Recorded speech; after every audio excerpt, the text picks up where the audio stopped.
Top of the morning to you. You know, it's bringing back a lot of memories for me. This time of year with the really nice weather we've had just like the last week. And it's bringing back a lot of good memories. Um, and uh, Today, picking out the shirt I was going to wear helped me remember one of the biker bars I did not frequent until like maybe the last 3 years I lived in Los Angeles because I had moved down to San Pedro by the LA harbor, which is a lot closer to Trabuco, which is in Trabuco Canyon. So it's like getting close to San Diego. And this biker hangout is called Cook's Corner. It's the oldest in all of California, and it's a cool place. It just looks like an old style 1 story ranch house, and if memory serves me correctly, it's even red. Real the way they really look like ranches, and it's got a full-on kitchen. It's got a full bar in the main area, in the mid area, right where you walk in. It's got another little room here.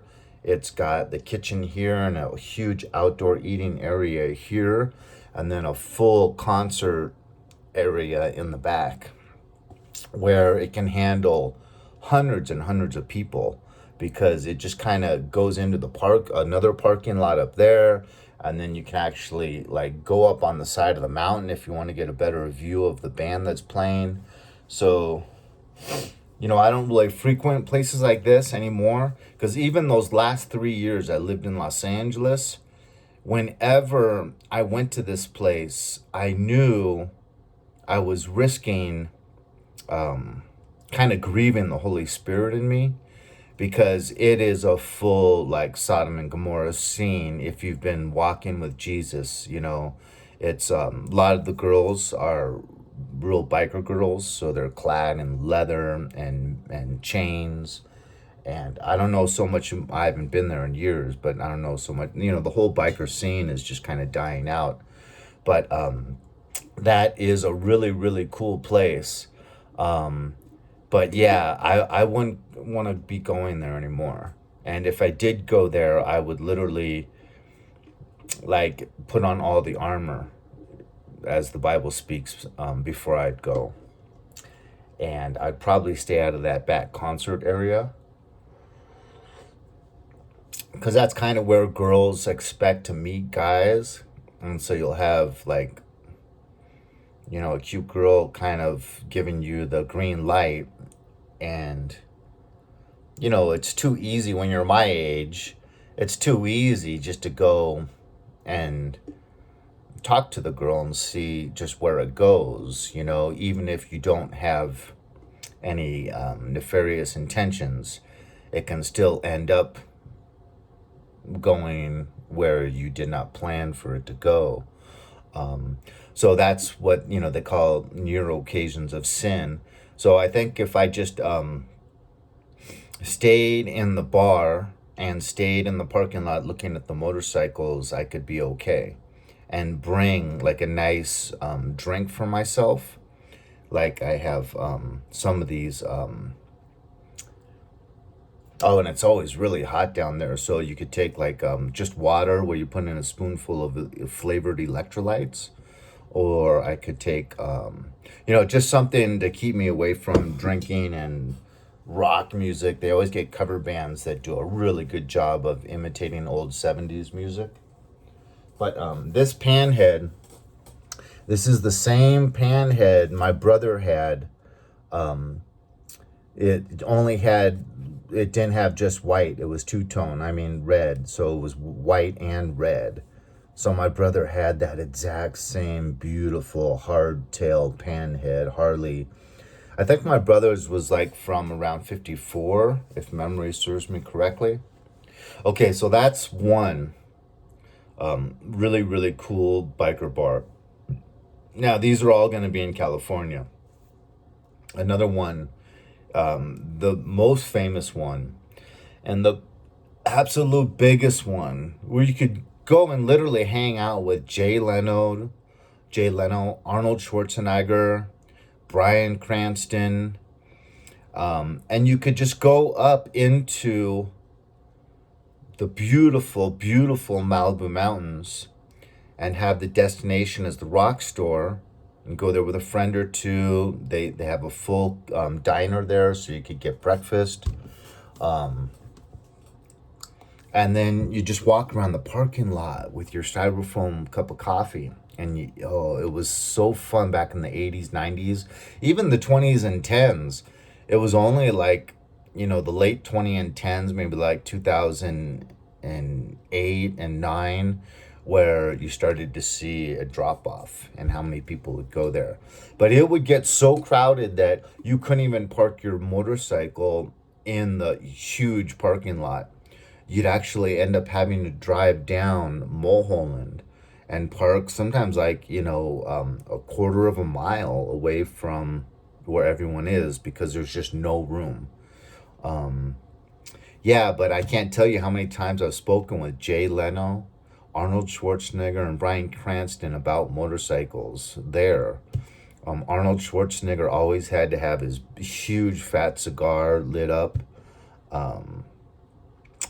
Jay Leno would always show up on the coolest, usually like really, really cool old, like single cylinder English bikes, BSA, Norton from like the 50s, early 50s, late 40s, really cool old stuff. Burrow or Brow. Oh, the old English company Brow. They had the full on Western style seating ergonomics of a Harley way back in the 40s. Because, then all of the Triumphs, BSAs, and Nortons, all of them went more in the 60s into more of a sport riding ergonomics, your seating position, leaning forward a little bit, legs tucked under you a little bit more.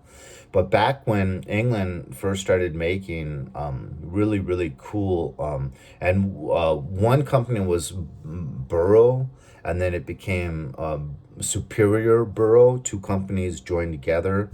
Oh, check out those bikes. Those are sweet.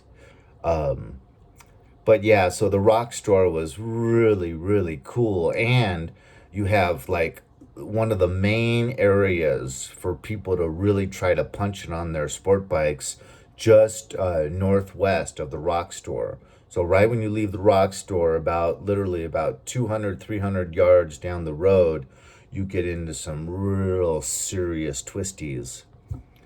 Oh man, I got a ticket right there. Cops sit at the top of the hill, and I was behind a slow car, so I went over the double yellow to get around the car, and I got a ticket when I get to the top, and that's an expensive ticket going over the double yellow.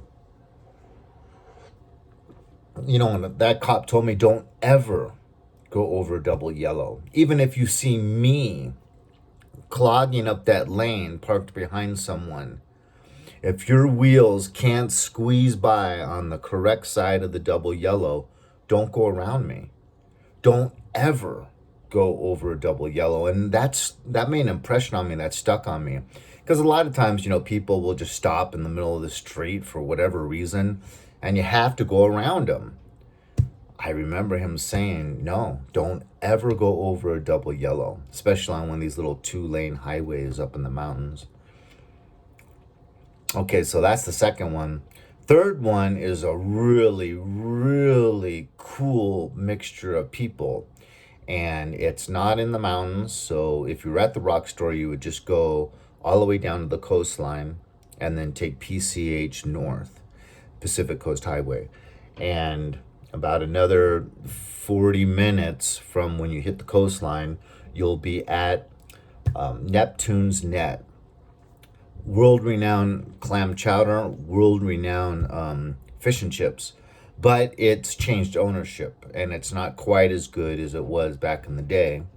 But so the neatest thing about this place is the mixture of people. So it's just a kind of an old shack left over from like the 60s. I remember it when I was a kid because my dad would always take us up the coastline because my grandfather actually had some land up in that area. But yeah, it's just a simple wood shack, but it's kind of big that serves a lot of fish, and everyone pretty much eats out on the patio. There's some tables on the inside, but you get tourists. This place is kind of world renowned. I mean, people from Germany I've met that this was in their top three things they wanted to see. So they knew about this biker bar, living their whole life in Germany and never even coming to America. So you have just a ton of tourists. You have a ton of people just out for the day, whether it be in their nice Corvette convertible, a man and wife, or it be the bikers, or because you do get a lot of really nice cars, nice, fancy, brand new Porsches, or like I said, Corvettes, Trans Ams, because all those twisty canyon roads in those Malibu mountains, you get so many people going up there, whether it be on four wheels or two wheels, to spend the day carving canyons. And then they'll plan on coming down to Neptune's Nest for lunch and a beer, usually. So you got the bikers, you got the tourists, you got the car enthusiasts, you've got the surfers, because right out in front of that, that was my favorite surf spot for over a decade. County Line surf spot is great because it's a point break and a beach break. So you can get rights and lefts off the point, or you can go more over south and mainly just surf the beach break. But then there's even a rock bottom point to the left, but it's like a cloud break. It only breaks in huge winter storms and it dies out. So you'll catch a huge wave on this like cloud break and then only be able to surf it for like 5 or 6 seconds before it's kind of dies down and you've got nothing else to ride. That's very, very common in tropical places like Hawaii, but very, very rare here in California where you have a cloud break. Shouldn't say very, very rare. You've got places like Mavericks and whatever. Okay, so that's the three biker bars that are the best that I used to go to in Southern California. It's kind of a shame because where I live, it's Flagstaff. It's kind of no cities around it. It's just kind of like this one little city on a hill.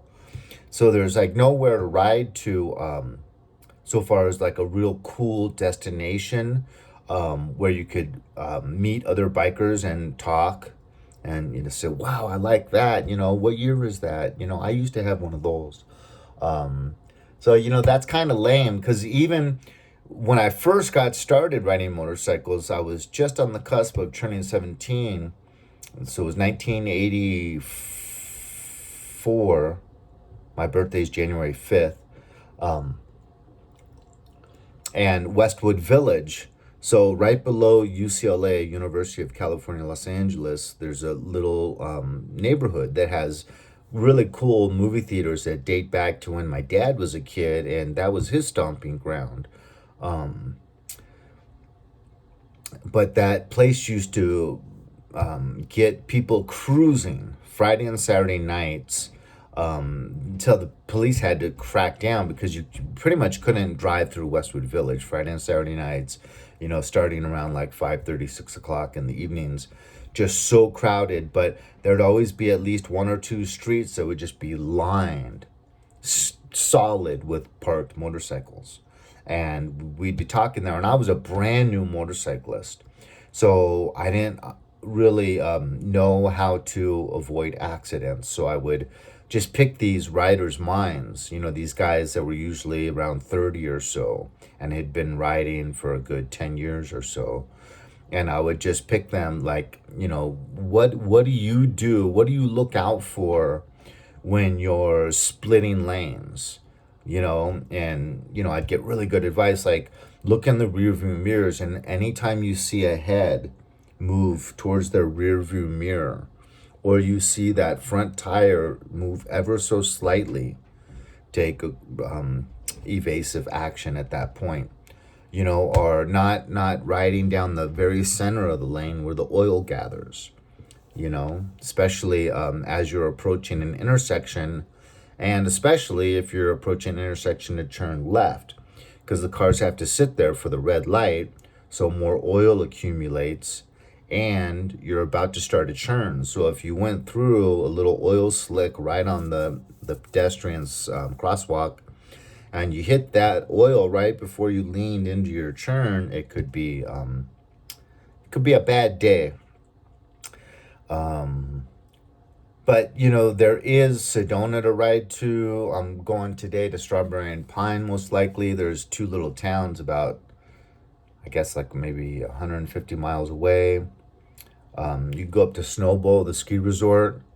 You can go past Snowbowl all the way out to Grand Canyon, like the little city of Grand Canyon. Maybe I should go there today. I'm kind of irritated because I keep going back to Strawberry wanting to buy this one hat, baseball cap, that has the 3 crucifixes on the hill. And I had it once and wore it like every day for about a year and destroyed it. And I've gone back 3 times to replace it, and they're always closed. But I know they keep that hat stocked. And it's a cool color combination, brown and blue. So thank you for sharing some time with me. I'm just mumbling on about different biker bar destinations and how I kind of miss.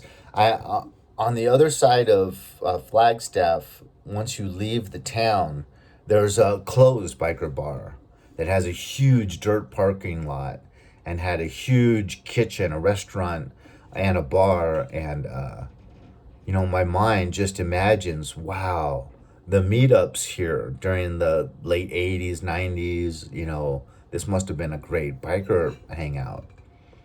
And now it's just so sad to see it with that closed down sign and just getting dilapidated and starting to fall apart.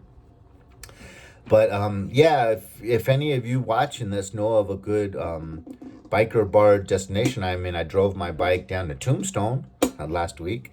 That was a good destination for a motorcycle ride, especially on a Harley. Yeah, it was definitely cool. I broke out my cowboy boots for that ride, and yeah, that was good. But any other recommendations for nice meetup spots? It would have to be down in Phoenix, and I wouldn't want to do that till summer's over. I hate driving air-cooled Harleys in 100-degree weather. Unless there's some moisture in the air and you're able to just get on the highway. Anyways, hope you enjoyed my little talk about biker bars. God bless you. Have a good day.